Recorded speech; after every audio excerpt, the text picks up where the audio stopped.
감사합니다. 예, 감사합니다.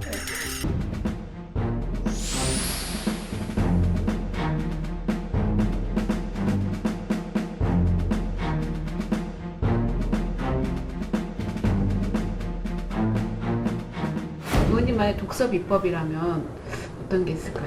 뭐 비법이라기보다 뭐 그렇게 많이 읽는 건 아닌데요. 틈나는 대로 좀 보고 관심사를 좀 두루 좀 넓게 가지려고 하고 있습니다. 왜냐하면 우리 사회가 너무나 뭐 다원화된 사회고 사회 현상이 뭐 우리가 예상 못하는 많은 문제들도 노출시키고 있기 때문에 결국 독서는 사실은 과거에 뛰어난 분들 또 우리 동시대에 뛰어난 분들이 쓴 글들이죠. 거기에 담긴 지혜를 우리가 배우고 또 이해하고 그래서 뭐 독서 상우라는 말도 있습니다. 독서를 하면 옛 선인들과 벗이 된다. 뭐 이런 뜻인데 거기서 우리가 지혜를 배울 수 있고 지식을 배울 수 있고 또 사색의 힘도 기를 수 있고. 근데 남극기지 갔다 오셨죠? 네네네. 그때도 책을 놓지 않고 책을 읽으셨다고요? 예. 그 유인태 의원님 새정치민주연합에 아마 그 장면을 보시고 상당히 저를 좋아하게 되셨나 봐요. 그런데 그 제가 켄 폴릿이라고 영국 작가인데 아주 소설을 아주 잘 쓰는 분이 있어요. 근데 그분의 소설을 읽느라고 The Pillars of the Earth 그러니까 뭐 지구의 기둥들 이런 뜻이죠. 그 소설하고 또 그분이 쓴 The Winter of the World 세계의 겨울 2차 세계대전 이야기. 이분이 우리 역사적 사실을 그 당시 실존 인물이 어떤 언행을 했는지를 아주 정확히 취재를 하고 또 거기에 소설적 요소를 가미를 해서 1000페이지짜리 그 역사 소설을 썼는데 3부작을 썼어요. 그 책들이 여기 있습니다. 이 책이 아까 말씀드린 켄 폴릿 이 3부작의 역사 소설이죠. 이 책도 되게 재밌었고 저는 이어령 선생님의 흙 속의 저 바람 속에 이 책을 소개해드리고 싶습니다. 이거 나온 지 꽤 오래됐어요. 제목이 되게 시 같은데요? 예, 그렇죠. 예. 언어의 연금술사라는 그런 표현이 맞을 정도로 우리 이어령 선생님이 참 표현력이 뛰어나다고 생각합니다. 저도 기자 출신이라 좀 멋있는 표현을 하려고 많은 노력을 했지만 저희들은 아직 못 따라갈 정도로.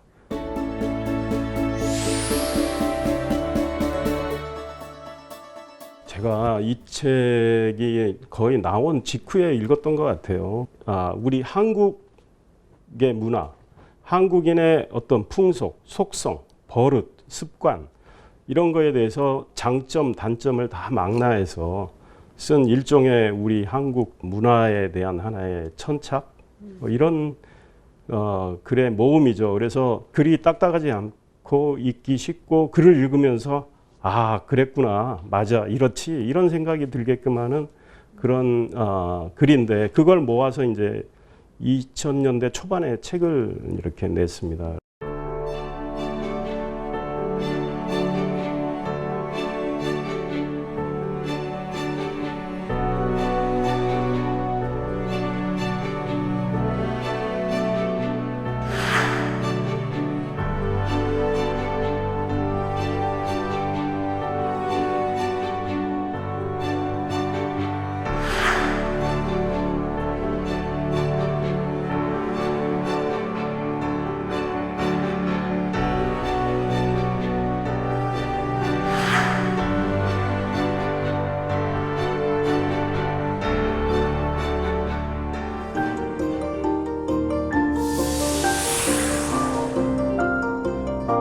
우리 민족이 참 뭐 침략도 많이 받았고 또 뭐 가난했고 뭐 이러기 때문에 한도 많고 소름도 많고 슬픔도 많은 이런 민족이었던 것 같아요. 새도 운다. 영어로는 뭐 birds sing 노래한다 이렇게 하는데 우리는 새도 운다. 뭐 바람 불면 문풍지가 운다. 종소리도 운다. 이 운다라는 표현이 굉장히 함축적인데 아마 그런 서름과 슬픔이 많았기 때문에 특별히 울음에 대한 우리 민족의 그 뭐랄까 애환이 섞여 있기 때문에 그런 단어가 많이 사용되지 않았나 이런 관점에서 글을 쓰셨던 것 같은데 굉장히 재밌게 읽었습니다. 울어라 울어라 새여 자고 일어 울어라 새여 널 나와 시름한 나도 자고 일어 운이로라. 고려적 노래 청산별곡의 구절처럼 자고 깨기만 하면 눈물과 울음으로 나를 보내는 사람들이 있다. 슬퍼서 울고 배고파서 울고 억울해서 울고 심지어 즐거운 일이 있으면 이번에는 즐거워서 운다. 버즈싱이라는 영어도 우리말로 번역하면 새들이 운다가 된다. 싱은 노래 부른다는 뜻이지만 우리는 그것을 반대로 운다고 표현했던 것이다. 똑같은 새소리였지만 서양인들은 그것을 즐거운 노랫소리로 들었고 우리는 슬픈 울음소리로 들었던 까닭이다.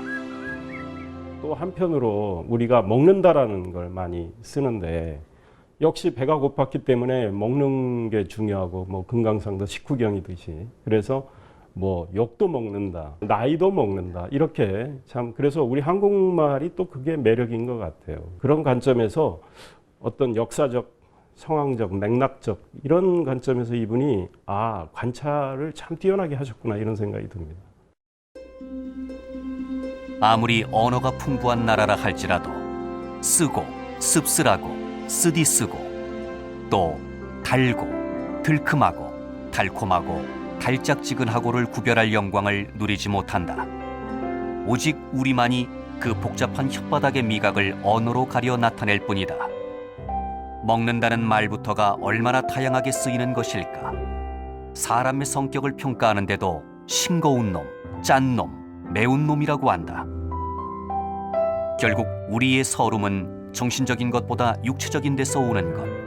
더 까다로운 말로 하자면 형이상학적인 슬픔이 아니라 형이하학적인 울음이었던 것이다.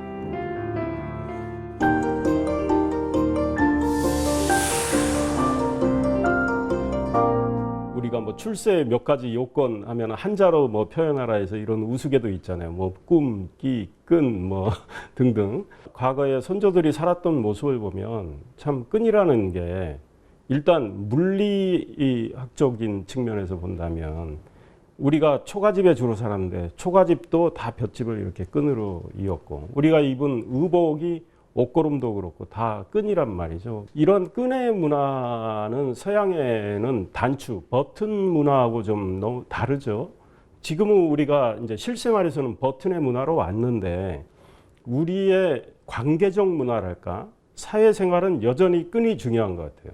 물론 서양도 네트워크라고 해서 동창회다 뭐 이런 혈연 지연 관계도 거기도 중요시 여기지만 우리는 그게 더 강했던 것 같아요. 우리가 그 끈으로 인해서 많은 또 비리도 생기고 문제도 야기되지 않습니까? 아직도 뭐 출세하려면 끈을 잘 잡아야 된다는 등 잘 나가다가 뭐 추락을 했다 그러면 우리는 끈 떨어졌다 이런 표현까지 하니까 그래서 끈이라는 관찰, 끈에 대한 관찰 역시 통찰력이 있는 그런 글이 아니었나 생각합니다. 유형무형의 끈이 우리를 지배해왔다. 그리하여 사람들은 고립 상태에서 절망을 느끼게 되는 것을 끈 떨어진다고 하며 반대로 무엇에 의지하여 살아갈 길이 생기게 되는 것을 끈 붙다라고 표현하기도 한다. 속담에 끈 떨어진 망석중이란 것이 바로 그 경우다.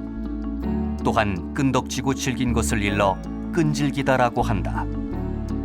끈은 덩굴처럼 무엇인가 의지해야 한다. 스스로 자기 몸을 타인에게 속박시켜야 한다. 끈은 끊어질 때 멸망하는 것이다. 이것이 선이 갖는 비극성이다. 끈에 의존을 했을 때는 이 사회가 합리적으로 아마 돌아가기가 좀 어려울 거예요. 그러니까 버튼의 문화는 독립적이지 않습니까? 독립적이기 때문에 제가 보기에는 거기에는 이성이 들어갈 여지가 있고 한데 우리 끈은 그건 아니란 말이죠. 그런 어떤 이성과 합리가 좀 차단된 측면. 그러니 끈들이 얽히면은 이 매듭을 풀기가 어려운 상황. 그래서 뭐 그때는 다른 방법을 뭐 자르거나 뭐 여러 가지 방법을 써야 되는데 어떤 버튼적 그 문화도 상당히 필요하지 않을까 이런 생각이 듭니다.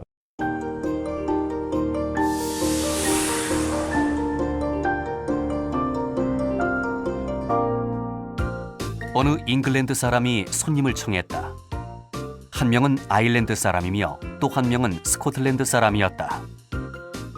그런데 그 주인은 손님들을 앞에 놓고 식모를 해고한 이야기를 하고 있었다. 주인 잉글랜드인은 하도 수개의 접시를 깨뜨려서 하는 수 없이 식모를 내보냈어. 그러자 스코틀랜드인은 이렇게 말을 받았다. 그럴 것 없이 월급에서 접시값을 제하면 될 것 아니야. 역시 매사에 금전타산을 내세우는 스코틀랜드인다운 생각이었다. 그러나 사무적인 잉글랜드인 주인은 월급에서 접시값을 빼내면 무엇이 남겠는가? 하고 반문했다. 그때 아일랜드 친구는 이렇게 말했다. 아이, 그러면 월급을 그만큼 올려주고 거기에서 다시 접시값을 제하면 될 거 아니오? 만약 한국인이 있었다면 과연 무엇이라고 말했겠는가? 추측컨대 100이면 100, 두들겨 패라 라고 했을 것이다. 우리가 팽이는 때리면 더 빨라지는 거 아닙니까? 그러니까 뭐 사실 뭐 마차도 말을 때려서 달리게 하듯이 일종의 그런 지배계층 입장에서는 그런 피지배계층을 하나의 수단으로 도구적 관점에서 해야 되니 뭐 팽이라는 표현을 했던 것 같아요. 자꾸 때려야 된다. 그런데 우리 한국 민족은 피지배계층이 그렇게 핍박을 받으면서도 그래도 자기의 어떤 자존감 이런 거를 죽이질 않고 있었다고 봐요. 그래서 우리 이여령 선생은 그렇게 뭐 타율적으로 때리거나 해서 그 움직여지질 않는다. 우리 민족이 잘. 우리 민족은 그러니까 멍석을 깔아놓는 거 뭐 하라고 하면 오히려 안 하는 민족 아니냐. 이제 우리 그 속담까지 인용해 가면서 결국은 우리는 신명이 있는 민족, 신바람이 나면은 시키지 않아도 일을 하는 우리 민족 아니냐. 저는 이 관점이 중요한 것 같아요. 그래서 1960년대에 쓰신 글이지만 지금도 필요하다고 생각하는 게 지도자가 뭘 시켜서, 뭘 가르쳐서, 뭘 지시해서 국민들을 움직이게 할 생각 하지 말고 국민들의 신명을 북돋아주면 국민들이 알아서 할 일을 다 한다. 그러려면 저는 소통을 해야 된다고 생각하는데 여기서 저는 우리 정치인들이 배울 게 꽤 있다고 봐요.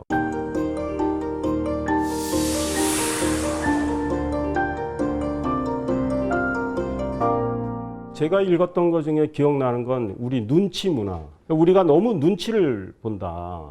그러니까 사실은 지금도 우리 정치권에서도 뭐 눈치를 보고 뭐 같은 당내에서 당 지도부의 눈치를 보고 지도부는 또 뭐 대통령 눈치를 보고 그 어떤 조직에서든 굉장히 눈치 문화가 활발해 있고 눈치는 또 아부하고 직결이 되잖아요. 그래서 아부하는 사람, 눈치 잘 보는 사람이 출세하는 문화가 틀림없이 있습니다. 프랑스 같은 경우는 어떤 사람이 행동하는 가장 그 뭐랄까 바른 기준이랄까 하는 게 봉상스라고 그래요. 양식. 영국은 커먼센스, 상식. 그러니까 이게 통용이 돼야 되는데 우리는 눈치가 더 많이 먹히는 이런 문제. 이거는 그 1960년대 이분이 지적했지만 지금도 이 문제는 저는 상당히 심각하다 이런 생각이 듭니다.